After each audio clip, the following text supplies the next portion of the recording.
Okay, right. Okay, right. Well, let's just remind ourselves, because this is admittedly not the most straightforward of studies. Where's that ball? Right. We need to go back to the picture again. We need to remind ourselves what we're talking about. Back to the must be a better solution. We did a solution. Well, anyway, we did that. So basically, yeah, and I'm using the names in this order because this was how the Gemora sets it up, right? Shimon owns a field. Well, she doesn't own the field, actually. Basically, Reuben steals the field from Shimon. Remember that, right? So Reuven, yeah, goes to Reuven, right? So Reuven stole the field from Shimon, right? Reuven then sells the field to Levi, right? Yehuda comes along and says, this field is mine. Got it? Simple. So the field is currently with Levi, and the litigants, or at least the people who are fighting over the field, are Shimon and Yehuda. And of that is revolving the whole question in the Gemara, right? Now, what we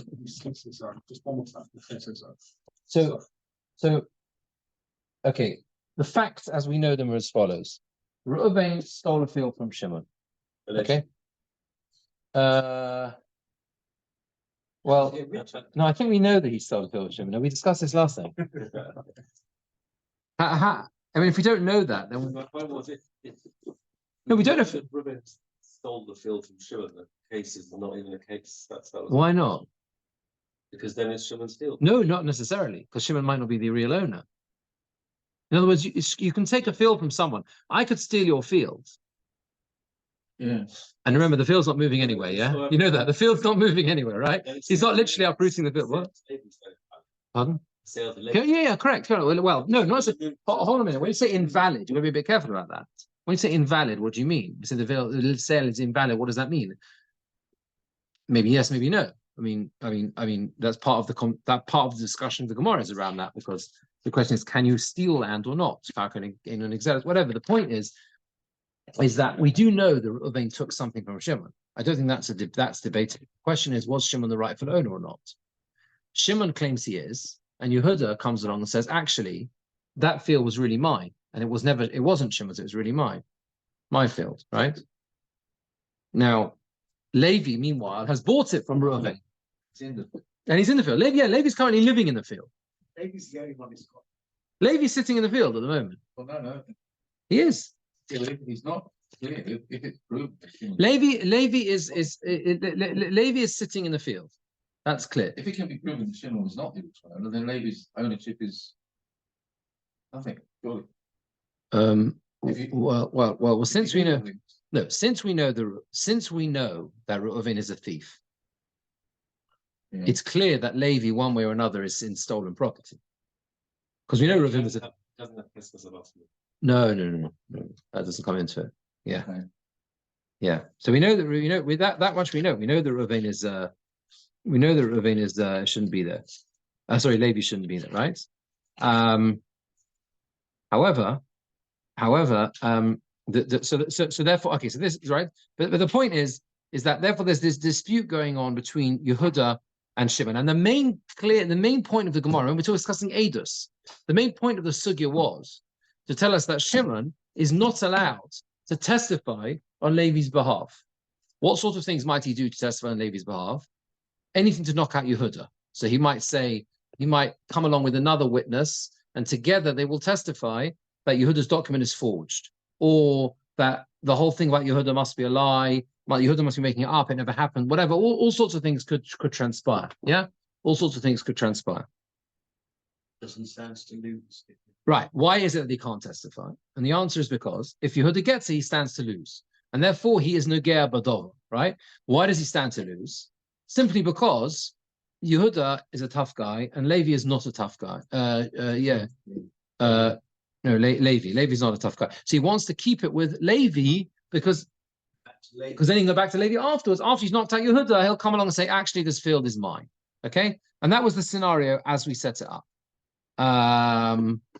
So, yeah. We are at the bottom of Gimel on the base. He says, I know, yeah. And exactly. Now, the Gemara is now going to give an alternative possibility as to what exactly is going on here. For Iboy, same alternative you can say, could go in, right? A different reason why, the Gemara is giving an Iboy, same, a different reason why Shimon cannot take the field away from Yehuda. Okay, a different reason why Shimon can't take it away from Yehuda. In other words, a different reason why he's Nogea Badover, he's Nogea Ba'edus, right? Iboy, same, could go into Islay Sadi Lamar, Islay Sadi Lamar. The scenario is that Shimon has Edim that it belongs to him, and Yehuda has Edim that it belongs to him. So they both got, right?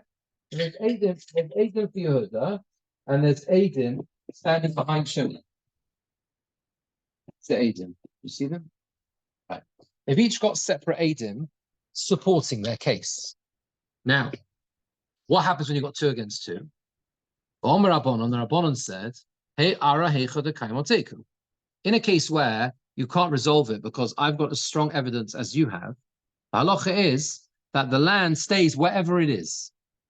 That means to say, and we've learned this many times. Rashbam will see in a minute. Rashbam gives many examples through the previous.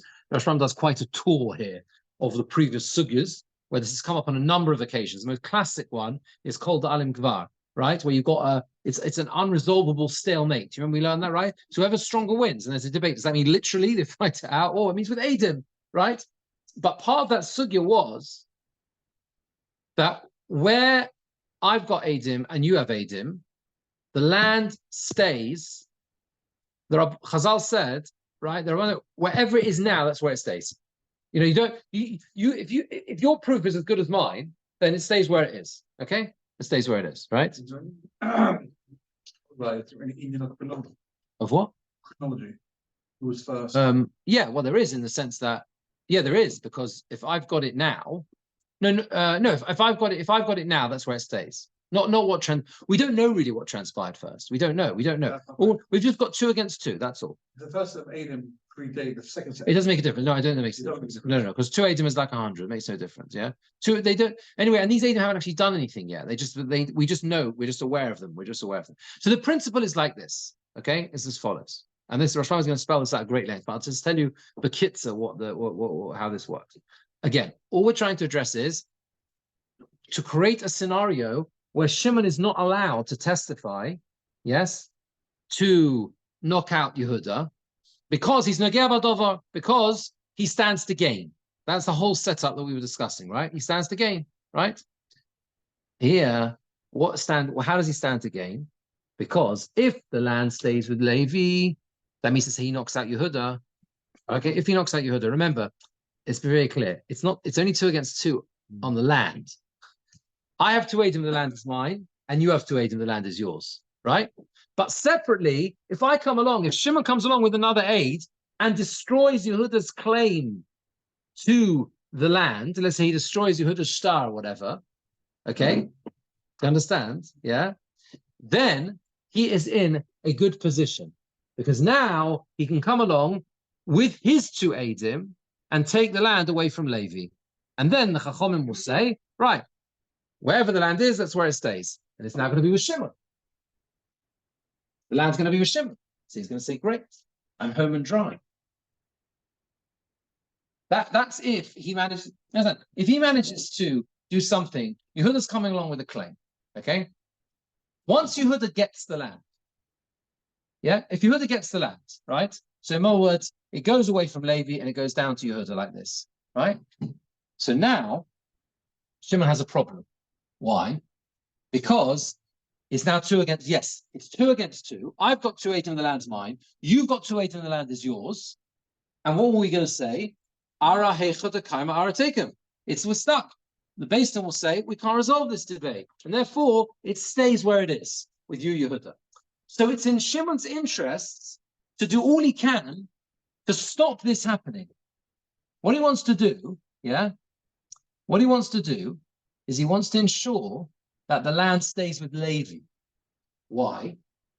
Because Levi doesn't have any evidence that it says. Levi has no evidence that it says, right? What does Levi have? Levi has a shtar that he bought it from Reuven. That's all Levi has. So Shimon wants to keep the land with Levi, because by keeping the land with Levi, he can then afterwards come along with his Eidim and prove it's his. Bang. He then takes possession. Now, if Yehuda comes along and says, hey, I've got 2 Eidim just like you, so we'll apply the rule of wherever the land is, that's where it stays. So it's in Shimon's interest for the land to stay with Levi. Different explanation. Yeah. It's a different one. It's an E-boy same. It's a different parallel. They're 2 different approaches. More plausible. This one. Yeah. The first one was that his self-interest is because once I get it away from what because I don't want it to go near Yehuda because I'm scared of Yehuda and I won't be able to fight him and I'm worried about fighting him in court. Right? That was the first explanation, right? The second explanation is that the setup is such as where that Shimon has 2 Eidim and so does Yehuda have 2 Eidim. And therefore, Shimon wants to do everything he can to keep it out of Yehuda's clutches. Because once it's in Yehuda's hands, it's going to stay there because it's going to become an unresolvable dilemma. Does that make sense? So stop. So if they cancel each other out now, then Shimon can bring a case to Levi afterwards with 2 Eidim. What's to stop me hitting the same thing? What do you mean? Oh, you mean so he could. He said that Shimon Yehuda cancel. No, he absolutely could. Yeah, 100%. So he could just go round and round. Yeah, no. Yehuda could. No, Jeremy's question is that let's say Shimon knocks out Yehuda's. Then Yehuda can't be willing to see. Huh? Yehuda can't be willing to see. Well, Yehuda will be for sure as well. But I think Jeremy's point is that okay, so Shimon succeeds in leaving it with Levi, but then Yehuda can still come along and try and claim ownership with his 2 Eidim. And the answer is he can. The answer is he can, right? But Shimon will hope to get in there quickly, basically, right? Because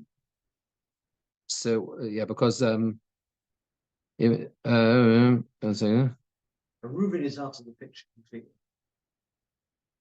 Reuven is a thief. We're not interested in Reuven, really, are we? Yeah. 1 second. So just sorry, Yeah. is Yehuda bringing a claim that Reuven stole the land from him? Yehuda's claiming he's the original owner. Yes, effectively, yes. And how did Shimon get on? Where was Shimon in this? In Yehuda's, is he saying that he might have sold it to Shimon, or you? No, so 1 second. 1 second. Oh, it's changing.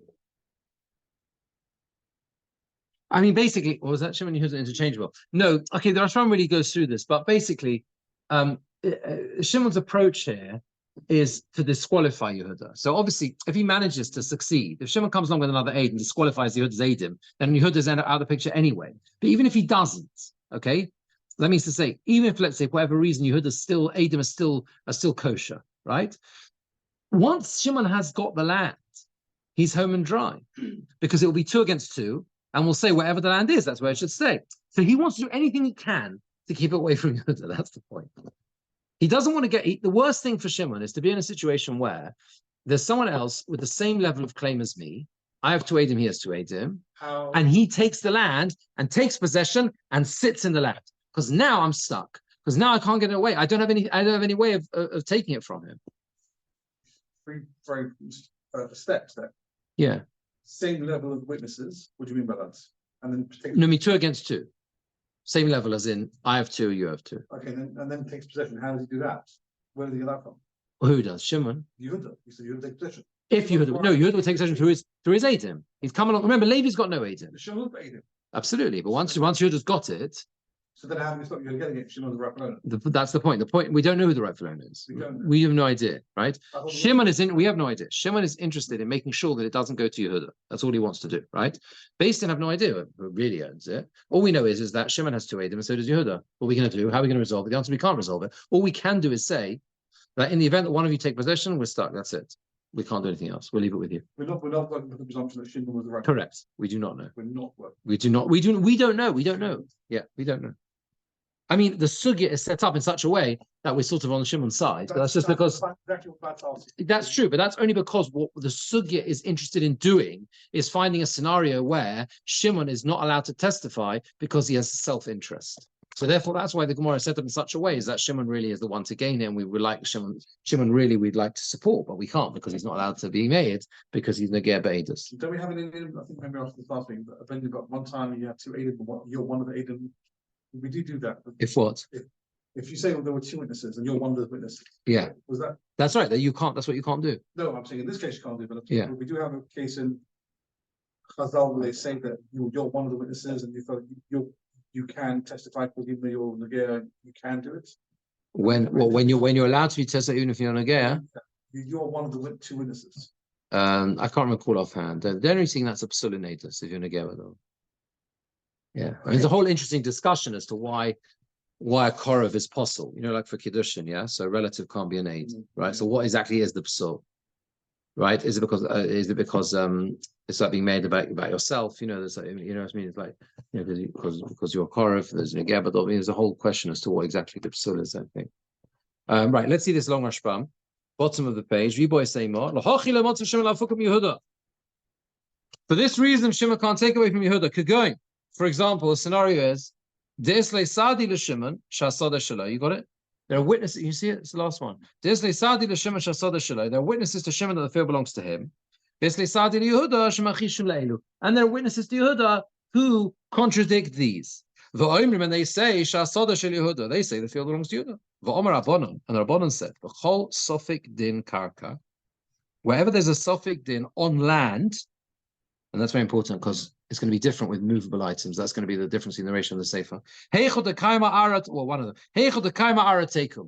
Chazal said, if there's a question as to who owns the land, wherever it is, that's where it stays. The basis should not take it away from the person who is machzik in the land, from the person who is holding the land. As we said, we said this earlier on in Lamed Beis, there's a machlokes Rabbi Rav Yosef. And there we said, wherever the land is, that's where it should stay. We'd have to go through all these cases again, because we had a suffix, what the din was, and similarly, that whole debate where one said it belonged to my ancestors, one said it belonged to mine. Amar Rav Nachman called Alim Gvar, and we said called Alim Gvar, whoever is stronger wins. That's what we said over there, right? So okay, we don't, neither one has edus or chazaka stronger than the other one. Because we have a suffix, we said whoever wants to be machzik can be machzik. We don't take it away from him. Third example, the story of the Nichse the Bar Shatya, which was early in Ksubas. You say that it's 2 against 2, and because it's 2 against 2, the land stays with this Bar Shatya because he has the land. Again, we don't go through this case, but he gives 3 examples. Rashbam basically gives 3 Gemoras where you see this principle applied. I have 2 Eidim, and Jeremy has 2 Eidim. We can't resolve it in based in, so we say if the land's with me, I keep it. If the land's with you, you keep it. Right? Okay, it's chazaka basically. Chazaka, that's what it is, right? We're not dealing with the next piece of beautiful case. What do you mean? In other words, no, the point. Predict doesn't count. No, wait a minute. They have a piece of land. 2 witnesses, 3. I know. Okay, that's right. 3 that. Despite this, you don't know who was there first. Yeah. The case of the witnesses might say that they when was there on. It doesn't matter who was there first. Gemara's about finding this point why you can't test Shimon can't. That's right. That's right. Really about the actual circumstance of the case. Yeah, we're trying to understand why it is that Shimon is not allowed to testify. That's the point, right? 2 against 2. So we have the point is that he explains it. V'hochanami, look at what he says. V'hochanami here as well. If it reaches the hands of Yehuda, if Yehuda gets it in Yehuda's hands, Shimon cannot take it away from him. With Hani Sadi, with these witnesses, to Mapiglomi Levi, that he wants to take it away from Levi, that he's going to take it away from Levi.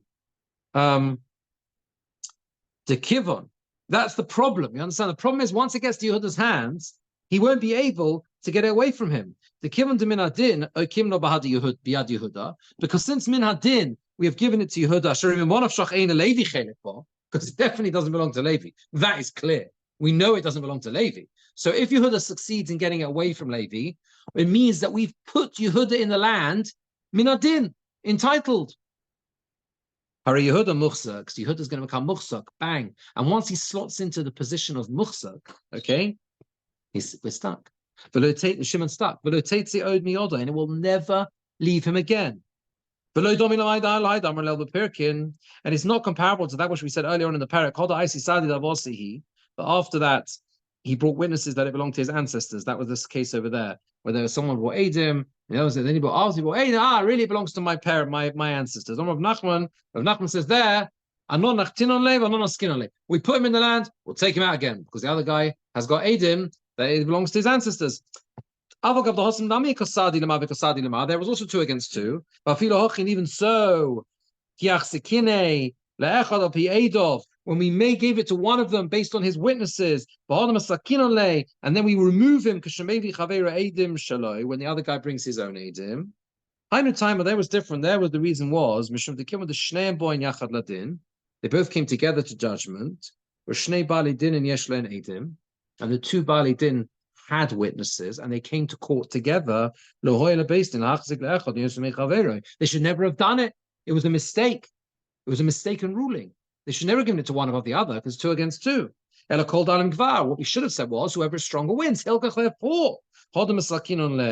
that's why we remove him.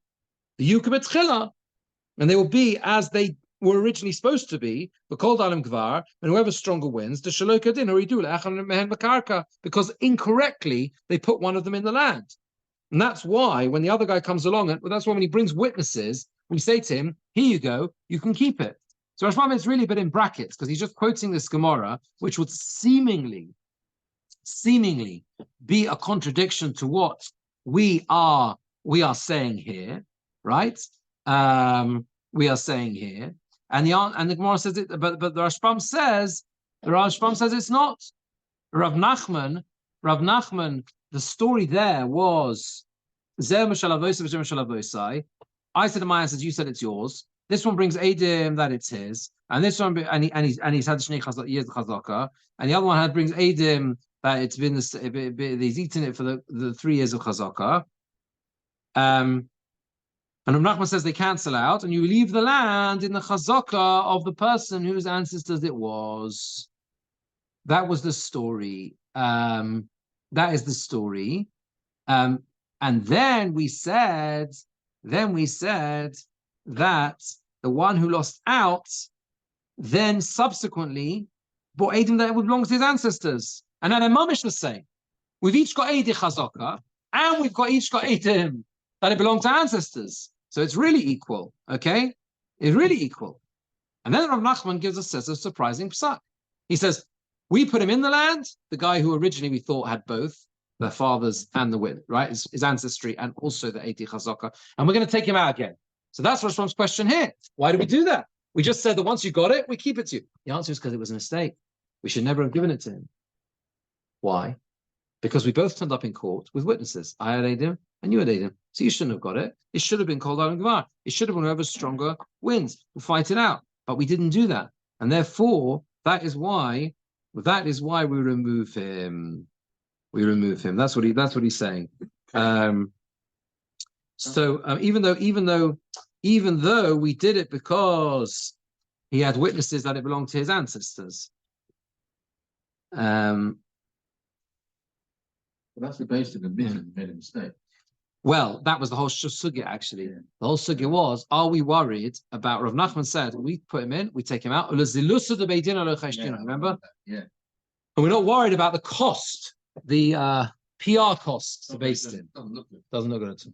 We're not worried about the damage done to the reputational damage done to a Beis Din because they had to reverse the Psak Halacha. Rav Nachman says, who cares? Rav Nachman was a major dayan. He was like this senior. Rav Nachman, Halacha's like him in Din, right? And they were don't worry, what do you mean? We do the right thing. Right? That was the whole thing. And that was the whole sugya there. But either way, we're only bringing this in here to demonstrate why this case is different. Okay? And if you look now at the top of the page, mamish the top words, Rashbam carries on. Don't worry, that was only half the Rashbam. Aval Hochab over here. Here it's different. Why? Here, Shimon v'Yehuda Einan boin ladin ladun zemzeh. Shimon and Yehuda are not turning up in court together. Who's in court at the moment? Ela Levi Yehuda. These two people are in court. Remember? You understand? The people in court are Levi and Yehuda because the land is with Levi currently, and Yehuda is trying to get away from him. Then Shimon's going to come along and try and interfere. You understand? Yeah? Those two people are in court at the moment, right? Levi and Yehuda. Remember, Levi has no evidence that it's his at all. He just bought it, right? He bought it from a thief, right? So Levi and Yehuda are here. Umi Levi Yehuda mapik lo Yehuda min adin. And from Levi, Yehuda is taking it away min adin, like correctly, legally. Because Levi definitely bought it from a thief. Reuven was the thief. You understand, right? Reuven is the thief, right? That's the question. Yeah, it's important to understand, right? Reuven has no title to the land, right? That's why we crossed him out, right? It's absolutely clear. It's a red herring having Reuven there in a way, right? He's a thief, right? There's no question he's not entitled to the land. Levi is almost like the innocent bystander, right? Levi bought it from a thief. Never when you bought stolen goods. Should never should have checked him more carefully. When you bought it, you bought stolen goods, okay? But there is a red herring because Who? Reuben. Because Levi could have bought it from Shimon, and you still could have bought his case, so that he actually owns the land. Shimon doesn't in the first place. Well, Yehuda could have brought his case against Levi. Well, no, Levi. No, we discussed once again. I think you're hinting on what we discussed at the end last week. The more I was going to get to that, which that we don't need a case as complicated as this. Yeah, exactly. Do you remember? We don't actually need a buyer. We're going to get to that. Well, you can cut out Levi altogether, and you can have Reuven, Shimon, and Yehuda. No, then you wouldn't have the case of coming as a witness. You would. You could. Shimon is Reuven stole it from Shimon, right? So Reuven is the thief. Okay. And Yehuda tries to get away from the thief. No, but if the whole Reuben's there. Because Shimon can't come to defend Reuben because then he can't get the land back himself. Then he can't claim that Reuben stole it. What do you mean? If Shimon testifies that Levi's a liar, okay? Shimon testified that Levi's a liar. Yehuda's a liar. Yehuda's a liar. Yes. Then stays with Reuben. Then obviously he wants to stay with Reuven. Yeah, but then he has to come and get. Remember, yeah, because he's not saying Reuven, you're a legitimate owner. He's just saying Yehuda, you're wrong. Yeah. Yeah. That's a very fine line. I mean, the truth is, we shouldn't get distracted by it because this is hard enough as it is. We'll get to that in a minute. We'll get to that case. Anyway, do you understand this case, right? Who is coming to judgment together? Who is coming to Beis Din? Levi v. Yehuda. I mean, Levi is mafak lo Yehuda min adin, and Yehuda is taking away from Levi correctly. Because Levi definitely bought it from a thief in this case, right? You understand? Levi has no title to the land. The Kirvon min adin onu machzikin li Yehuda b'hai soda. Since we're giving it to Yehuda min adin, he's got it legitimately, assuming his witness. He comes along with witnesses, right? Yeah, assuming Shimon's not in the picture, right? Yeah, no. Kishiyavo Shimon, when subsequently Shimon comes along, right? Lodin imay, to judge with him, to judgment, to go against him. Daininon, we will then apply the rule of Oki Trey Bahadi Trey, that it's 2 against 2, the Oki Arab Cheskas Yehuda. And we say the land stays with Yehuda. You understand? In other words like this. Let's say that Yehuda, Shimon can't turn up in Beis Din, okay? So Yehuda comes along, says to Levi, you stole this land, I've got Edom, it's mine. And Beis Din say, sure, simple. Anyone can do that. The secretary could paskin that, they'll say, Beis Din. Right? No? Secretary come on. Oh, you got 2 They'll say the secretary could pass it. It was the classic line that they used to say in Europe, whether in Europe, the Rebbetzin, not of the Stetler from the towns, the Rebbetzin would act as the gatekeeper to the Rov, because the Rov would have to answer lots and lots of shilas, and the Rebbetzin would act as, these stories are told, and the Rebbetzin would act as the gatekeeper. How does she act as the gatekeeper? Someone come along with a shilah, and the Rebbetzin would say, oh, that's not a shilah. Even the Rebbetzin can answer that, and she would answer the question. And so this happens sometimes, and she wasn't really pusketing. This is obvious, right? This is obvious, not a psak, right? And it wasn't a psak; it was just obvious. So even the Rebbe can answer that. So therefore, that was the gatekeeper. Only the questions got through that were real questions, right? So that's what I'm saying. You understand? This is a question that wasn't really. It's not really a question. You've got land that you bought from a thief, and I've got Aiden that is mine. Of course, I get the land. How does Levi get compensation? That's a different shaila. That you go to the Dayanim and they'll sort that out, right? But it's obvious that the land belongs to Yehuda. Okay.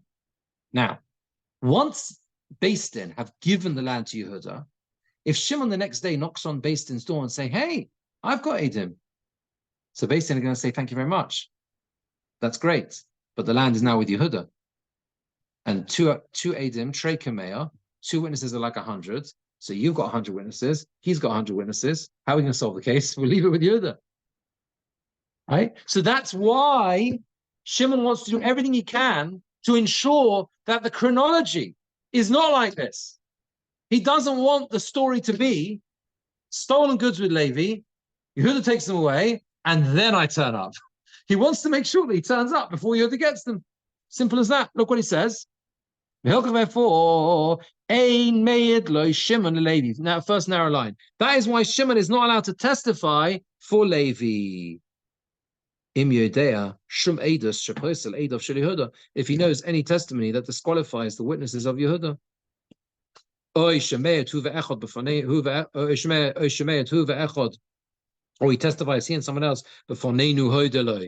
that he admitted in front of us that it belongs to Levi, for example, right? He could have testified that way, right? That he admitted that it really belongs to Levi. Because he wants it to stay with Levi, so that he, Shimon, can then go and take it away from Levi with his own Eidim. Who saw, right, that Reuven stole it from him, right? And after that, even if Yehuda brings witnesses, the Ha'ara Didehi, that this land belongs to him, he can't get away from Shimon for 2 reasons. Number one, because Shimon and another aid already disqualified Yehuda's Eidim. That's already happened. So therefore Yehuda's Eidim are useless now. That's the first reason. Furthermore, given the Islay Nami Shimon Sadi, since Shimon also has witnesses, the Ho'ara Didehi, that this land is his, Omer Rabbanan, the Rabbanan said, wherever the land is, that's where it needs to stay, right? That's where it should stay.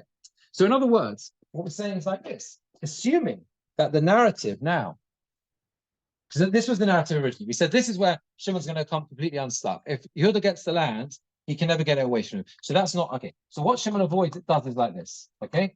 He comes along with his 2 Eidim, and he disqualifies Yehuda's. Okay, he disqualifies Yehuda's Eidim. How does he do that? Well, he could what?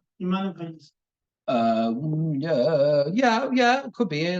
Yeah, could be. Or he proves that they go gambling every day or whatever, and they're oscillators. Or he could say that they could testify that Yehuda admitted to Levi that it was his, right? So therefore his Aegis is no good because he's that's right. You understand, right? So his claim to the land is gone. Okay, so that's what Shimon does. That's step 1 for Shimon, right? So now step 2 for Shimon is that the land which is in Levi's possession is going to go to Shimon. Yeah, so it's going to go here. So that's very good. So the land is now there, right? It's not really. I mean, yeah. Shimon is now there. Shimon has moved to the land. But Shimon is now in the land. Now. So the next day, Yehuda's going to come to Beis Din and can come knocking on the door. He's going to say, excuse me, why are you saying you own the land? I have Eidim, that's mine. You've got Eidim, so do I. So clearly, Beis Din are going to let Shimon keep it for 2 reasons. Number 1, his Eidim have already been disproved, right? And number 2, let's say for whatever reason, even if they hadn't been or whatever, it's still not going to be able to get it because if you have 2 against 2, land stays where it is. Why can he?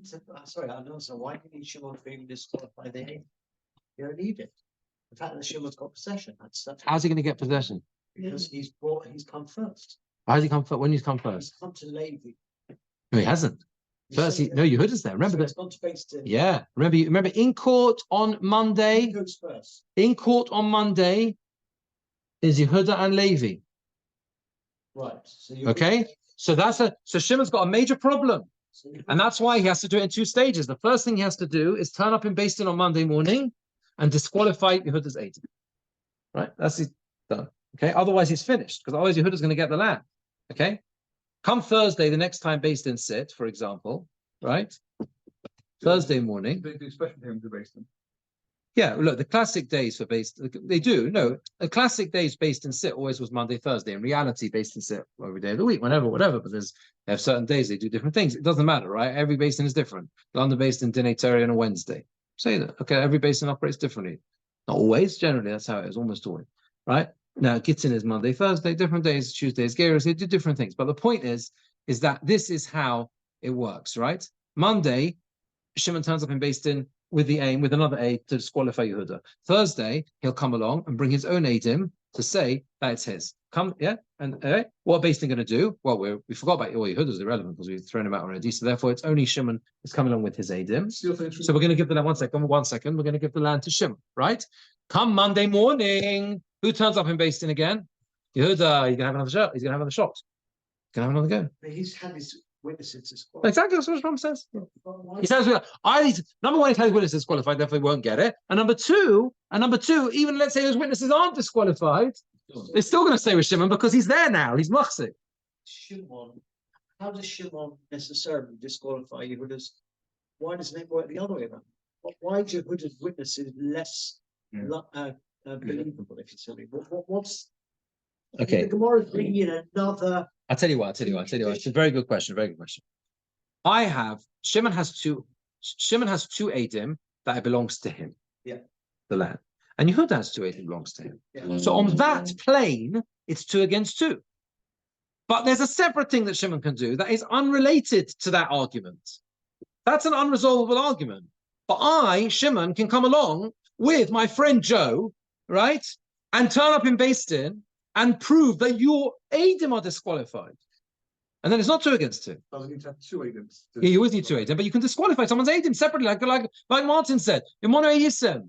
That's a side argument, right? So you understand, we're 2 against 2 only in terms of the Adis of the land. Yehuda says the land is, these Adim say, The point I'm trying to make is Yehuda, why can't you just say Yehuda will come along and disqualify Shimon's witnesses? You're saying he can. Yes, the same thing. He can. That's their first. But he's not. That's not the case. The case is Levi and Yehuda are in court. Yehuda is trying to get the land from Levi. That's the scenario. Shimon's trying to barge in. Yeah. So he's come down. Yes, of course we could reverse the case. We could reverse the names. We could do that, right? But we've got to have a case that works, right? We've got to have a case, otherwise nothing to talk about. You have any case involved in Chesed Abatim, many times you need to turn v'nitan, right? Like the Rambam himself was turn v'nitan. Turn is a claimant and a counterclaimant. That's what you need. Turn v'nitan. Here, he is the turn and he is the nitan, right? We're all saying Shimon's. If I may say, the biggest problem we have is that because of the fact that Shimon, the Mishnah starts off by saying that Shimon had the land, and then they went to Reuben who stole from him, and then Levi bought it from Reuben, and then Yehuda said that Levi is the whole thing. Then we come out and said that actually, even though we started off by Shimon, and therefore by weighting the Mishnah in accordance with Shimon, in fact, it's only a question of who actually got it. It's such a question of who is the first. So we've taken the emphasis away from Shimon back to Yehuda. Yeah, but only because one second. No. But again.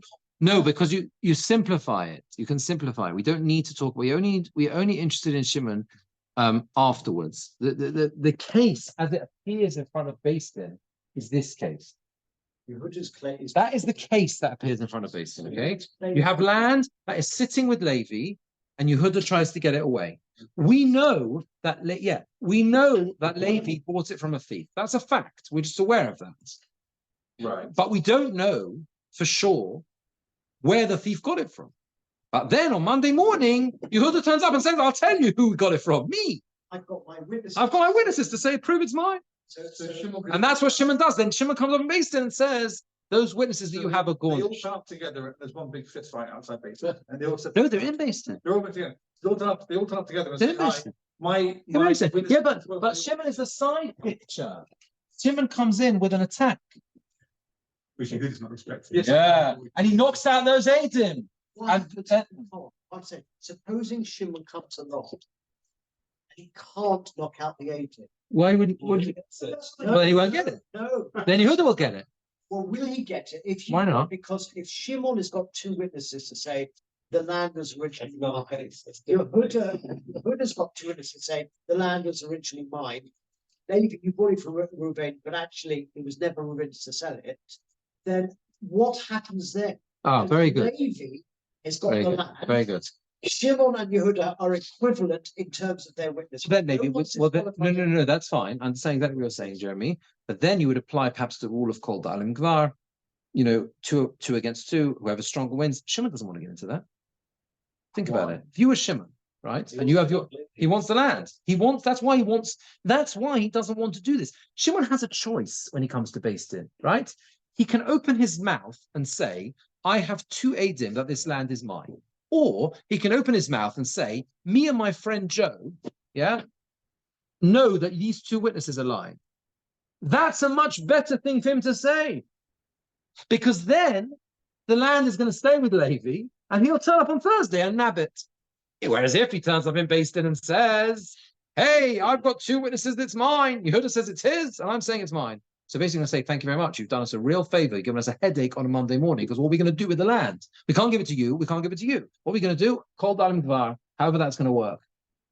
Fight it out with proofs, with witnesses. Shimon doesn't want to do that. That's what we're saying, that Shimon can't do that. Is that the original? Yeah, Shimon can't do that. Shimon can't come along and disqualify. Shimon, it's not in his interests to come along and fight over the land yet. No, I'm saying to disqualify Yehuda's witness. He can. Right, exactly. That's what we're saying. He can't do. He can't do it. That's right. He wants to do it. We're not going to let him because he's Negeh Badovar. Because by disqualifying Yehuda's witnesses, he stands to gain. So how do you get the land back then? Well, It's rightfully his. Pardon? How's he going to get that back?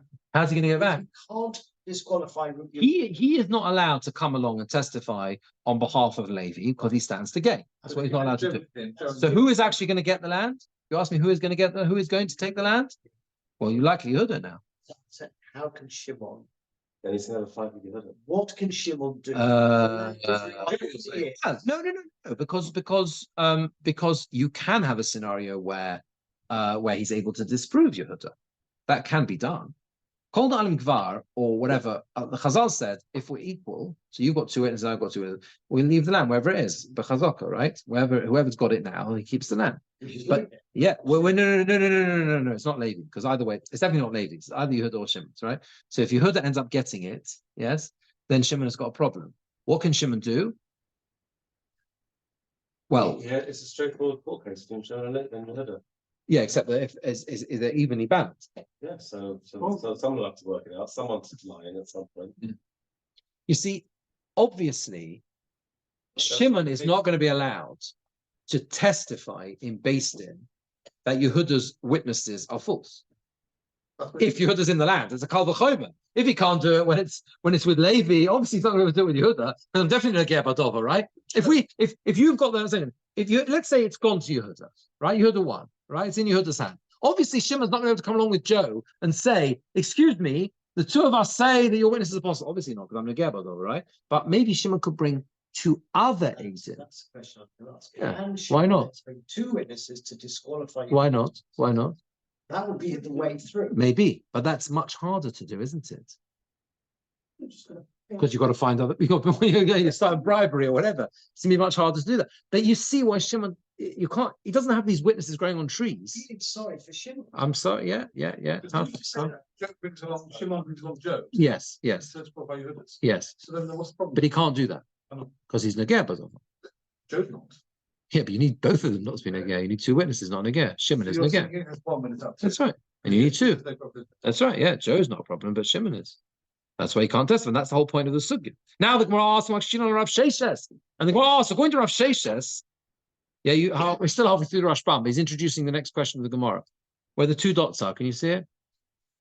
You got it? Finally,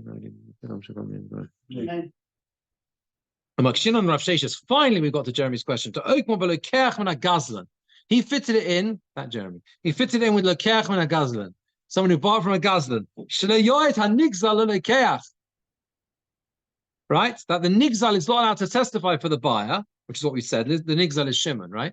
Yeah. But let's just talk about a Gazlan.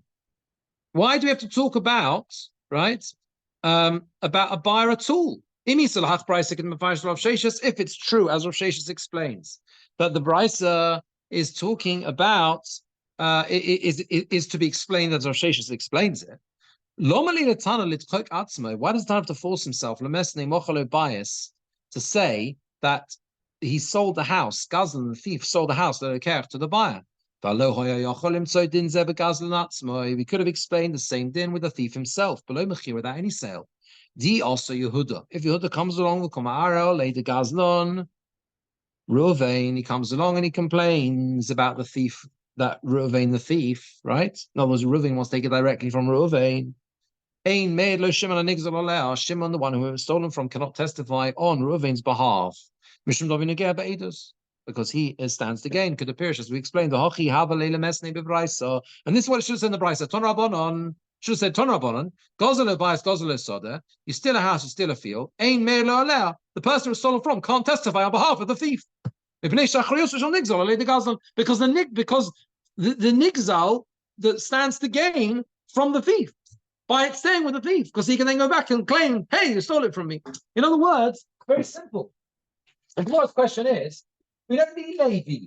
We don't need Levi at all. Get rid of the whole thing, right? Get rid of all of this. All we need is a scenario as follows. Shimon lost his field to Reuven, right? Reuven stole the land. Yeah, Reuven stole the land, right? Comes along Yehuda and steal and claims ownership. Yeah, claims ownership from Reuven. The halacha is that Shimon is not allowed to testify. Testify. Sorry.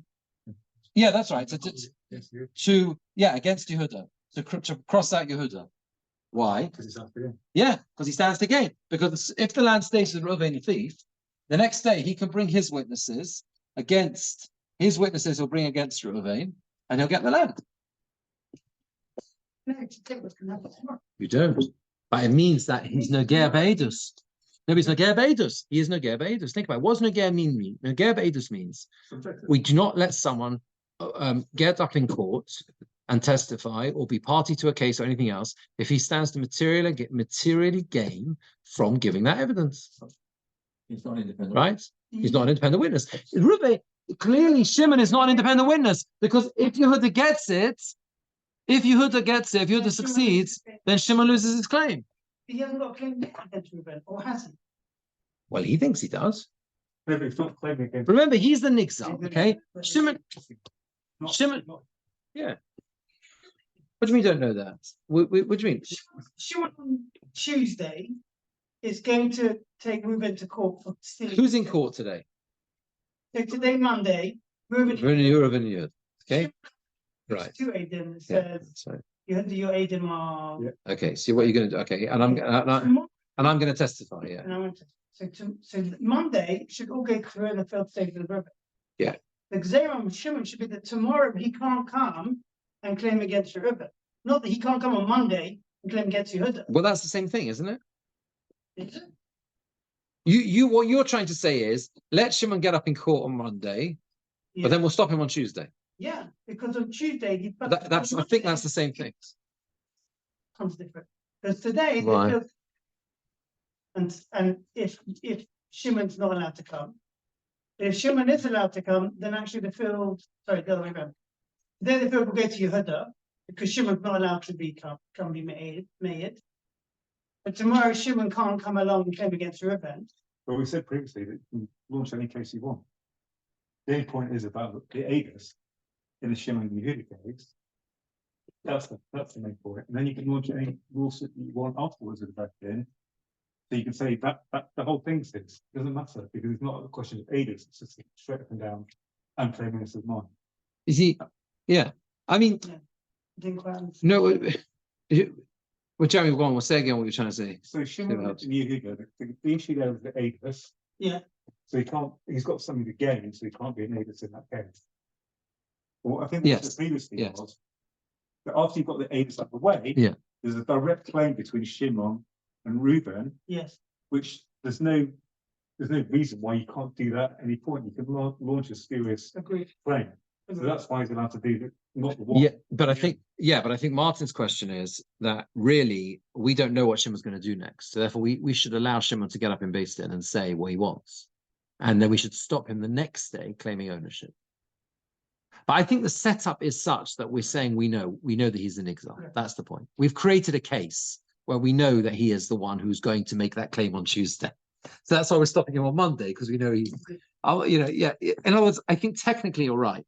The outcome is going to be the same because we're either going to stop him on Monday or Tuesday. Yeah. It comes to the same thing. Like he's not going to get further than day one. You're right that the outcome is the same in the sense where the land ends up. But we're interested in Shimon. So either Shimon is going to be blocked on Monday or he's going to be blocked on Tuesday. Either way, he's blocked, right? Either way, he's stuck. Do you understand? Because you're agreeing that even if we let him come on Monday, on Tuesday, you're going to retroactively say, hey, you can't do that now. You stood up in court yesterday and got rid of your Yehuda. You're on a Gebadova. So it comes to the same, right? So the Gemora asks, look at the top line of the Gemora. Why don't we say it's talking about a Gazlan? Those two words, that whole second half of the Rashbam, say it's talking about a Gazlan. Yeah? You can see where Dafim Bobas is very quick or very long. Short dafim, but the Gemara answers because it wants to talk about the second case. Remember, there was a sefer, there was a last case, which was the metaltalin. Mochalo para, mochalo talis. He sold him a cow or he sold him a talis. Now, those two cases, we said, if you sell a cow, you sell a talis, you're allowed to testify for him. Why? Because ein achrayusai alav. Because the achrayus doesn't come to him. What does that mean? He doesn't have recompense to him, right? He's not going to come back to the person who sold it to him. Basically, what we've explained is like this. The first case we've said he's not allowed to testify. Why not? Because at the end of the day, by testifying and keeping it with the person who bought it, right? Who bought it, he is going to stand to gain, right? We asked a question. You don't need to talk about a buyer. You could just talk about two people, Gazlan, an exile and a Gazlan, and the third person who comes along. And that's it, that case, right? So the answer is that you're right. We could. But the second scenario, where you are allowed to testify, because you're not Neger Badova, only works with a buyer. It only works with a buyer. Why? Because the Dafka Mecha, it's only a sale to have a Yush for Shinu Rishus, where since it's a movable item, it's metaltalin, it will affect Yush and Shinu Rishus together in that order. First, you give up hope, the person ever getting it back, and it changes domain. If we learn about Kama, it's come a number of times. Avalo Mecha, but not Avalo Mocha, we didn't sell it, to Hadra Lei, it goes back to him, Lo, it will not apply. And therefore, Tana Reisha Nami Mecher, and therefore, Tana Reisha Nami Mecher, therefore, the first case also talks about a sale. I'll explain this to you outside. We don't have time to see our from inside. I'll just explain briefly what's happened. This is the scenario. Levi. Okay, this is. I'm going to explain the. The second case of the Brisa. The second case of the Brisa is a case of. Sorry, Rabbi. Is there any way you can either move your phone or move the board, please? Oh, sorry. Thank you. Fine. Thank you very much. You should have said earlier, Rami. It's fine. Okay, sorry. Right. Now, right. This is right. Shimon. Right. Can you see the Shimon and Reuven? Yeah. There we go. Shimon, Reuven, Levi. Now, Shimon again. Reuven stole what? A cow. A cow. Look at my cow. A cow. Yeah. Right. He sold. Reuven sold it from Shimon, the cow, and then Reuven sold it to Levi. Yehuda comes along and does what? Claims ownership. Same thing. Claims I own the cow. You don't own the cow, I own the cow. In this case, interestingly enough, Shimon is allowed to testify, to disqualify Yehuda's Eidim. Shock horror. How can he do that? Yeah. He's a Gevadova. Because he's going to go to Levi and say, hey, can I have my cow back? The answer is he can't. Because you have two things that are transpired by the time it gets to Levi. You've got Yush and Shinu Rishus. Yush is that Shimon, the Nigzal, has given up hope, right? Because he doesn't think he's ever going to get it back again. That's what he thought originally. He's given up hope, right? And number two, once it's changed possession from the Gazlan to someone else because the Gazlan sold it. Remember the sugis in Bava Kama, Tovachul Mochar as a change of domain, whatever, right? He sold it onto Levi. So you now have the combination of Yush and Shini Rishus together means that Shimon can never get that cow back. And because he can never get the cow back, he's allowed to testify with someone else to disqualify Yehuda's Edom because he doesn't stand to gain. So you're saying He can't get it back. It's gone. It's gone. It's gone. It's gone. Right? He can go. He can go. But what? There's no point in On the one hand, yeah, ostensibly not. Ostensibly not. No. The truth is, it's not so simple. The Sefer, the Gemara, the Gemara has to say. Look at the Gemara. I can just refresh my memory. Yeah. So if something gets stolen from you, you automatically assume there's a Yerush, but you've never used. Yeah, I think so. Generally, yeah. Normally, we'll see the Rosh Hashanah at length, but basically, yeah. Let's assume that for now, right? So Yush, yes, you assume he gives up hope, and then if the Gazan then passes it on to someone else, you have what's called Yush and Shinu Rishus, the change domain, and therefore that means that the cow is no longer retrievable by the Nigzal. Now the problem is, which the Gemara asks, okay, fine, he gives up hope from what? From the item, from the cow. He doesn't give up hope from getting money back. Like he's still going to be paid. Like if you steal a cow from someone, you sell it to someone else, the thief still has to pay back, right? It's just the only question. The year is only on the item. The item's gone, right? The thing you stole, you still owe him money, and therefore, obviously, he's still not Gebadova because if Yehuda gets it, he's never going to get his money back at all because Yehuda says, "I was the rightful owner, not you at all." So obviously, he still stands to gain. So the Gemara has to answer that we're talking about where the Gazlan died. So Reuven died.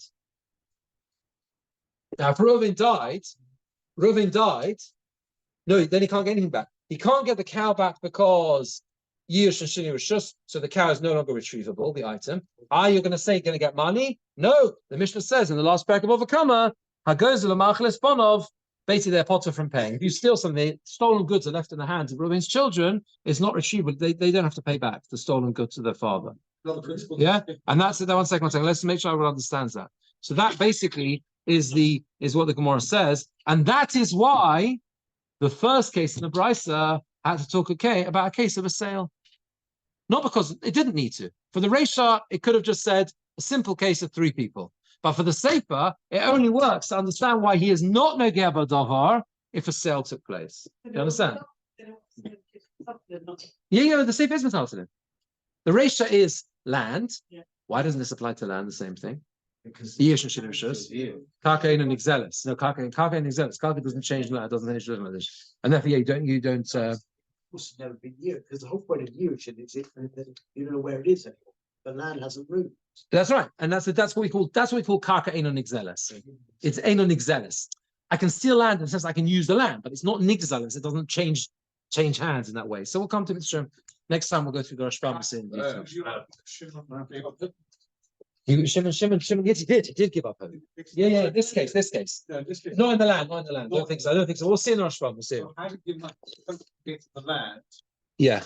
Will he therefore be able to? Will he therefore be able to spend the money? No, yeah, but it doesn't work like that. He doesn't really give up hope. We'll see the Rosh Hashanah. All right, square. See you on the. Yeah.